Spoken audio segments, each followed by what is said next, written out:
Good day everybody, and welcome to today's video. Today I'll be sharing with you a variety of different tips and tricks regarding how to study anatomy in medical school, and by the end of this video you will be able to understand the importance of studying anatomy, when to use the recommended textbooks, and also you will learn a variety of tactics for studying each region as well as for preparing for final examinations. So now I would like to embark onto a very simple but very crucial question, and that is, why is anatomy important? For medical students viewing this video who may study in institutions where they study by systems, I have one question to ask you. Have you ever asked yourself why anatomy is usually the first subject covered when you embark onto a new system?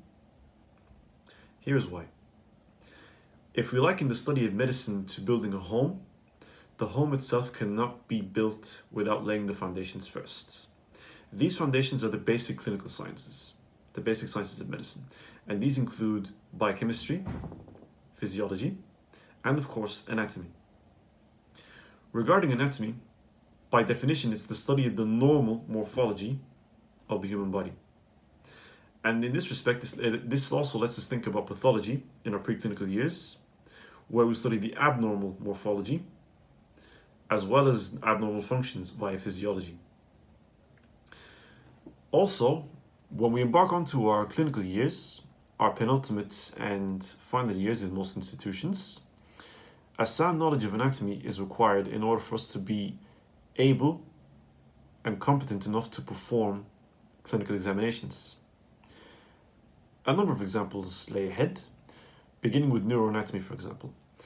Without a sound knowledge of neuroanatomy, we're neither able to conduct a thorough examination of the upper limbs, upper neurological examinations, or lower limb neurological examinations. Similarly, in order to be able to thoroughly perform a chest examination, this also requires a sound knowledge of the thoracic wall and the thoracic viscera, namely the heart and the lungs. And finally, regarding the gastrointestinal examination or the abdominal examination, like the chest, this also requires a sound knowledge of the thoracic wall, the abdominal wall and the abdominal viscera. So to summarize, anatomy in conjunction with biochemistry and physiology forms the very basis of medicine, in the sense that we know the abnormal morphology before knowing the abnormal morphology in pathology, and also in our clinical years, where anatomy forms the core component of clinical examinations.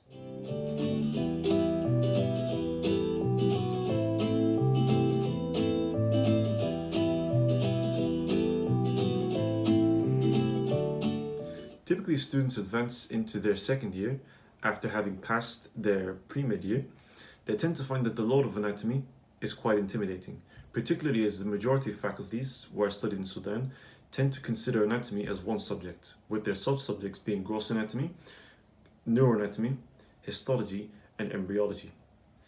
In this respect, the loads of these subjects all compiled into one can be quite intimidating for most students. So a common question that they may ask is where to start. The best place to start, as for any college course, would be your lecture notes, because at the end of the day, this would be the ultimate source for your professors to write their examinations, whether for your finals or for your midterms. However, in the event that the lecture notes may not be very well understood, there's a wide variety of references which can be suited for every student, whether you're a gunner or an average student, whether you study anatomy by regions or by systems, whether you have good 3D visual reasoning or not, whether you have photographic memory or not. In this respect, there's a wide variety of references which are there for every type of student. And how often you visit these references pretty much depends on how well the lecture notes are written.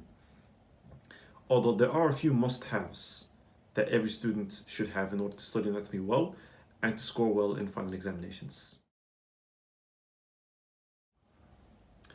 As I mentioned earlier, there are a wide variety of atlases and textbooks which can be used by all types of medical students in order to study anatomy well.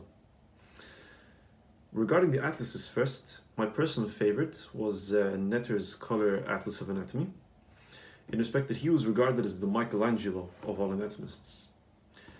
Every figure that he had drawn in his atlas was painted and drawn by him from every angle, from every plane, and from every layer. In this respect, this made it a perfect tool for me to use, particularly in the last 30 days before the OSPE examination, the Objective Standardized Practical Examination. Particularly at times when access to the dissection room was rather difficult. Regarding the textbooks, if there are any three that I'd personally recommend, I'd recommend Moore's Anatomy, Richard Snell's Clinical Anatomy, and Gray's Anatomy. Personally, during my time as a medical student, I was more lenient towards the latter two, Gray's Anatomy and Snell's Anatomy. Primarily from those two, I'd be using Snell, mainly for the anatomy of the extremities, as well as the thorax and the abdomen. However, for the head and neck, I realized that there were some spaces that Snell didn't really cover very thoroughly, such as the occipital triangle and the infratemporal fossa. In this respect, in order to cover these spaces thoroughly, I referred to Gray's Anatomy for students. In addition, another invaluable tool for me to acquaint myself with anatomy well was Robert Ackland's Atlas of Anatomy, from Volume 1 to Volume 6. Despite the sheer length of these videos, I believe it was an absolutely invaluable tool because although some medical schools do tend to take great care of their cadavers, for example, placing them in formalin tubs or spraying them regularly with formalin after every session, there are unfortunately some medical schools which tend to neglect their cadavers, and many structures end up being very dry and unfathomable to the point of being damaged. In the event that there was any structures that were either inaccessible or undifferentiable, Robert Ackland was the go-to source for studying anatomy. Particularly in respect that also, like studying from Netters, it was also used at times when access to the dissection room was rather difficult. And in the sense that his specimens were fresh in every video that he made, this was also secondarily to Netters, was also a go-to source in preparation for the OSPE examinations. But finally, I must add that it's not an obligation to watch all the 6 videos from top to finish, but rather I'd recommend that you see through his videos in order to find the sections that you feel you need to study the most.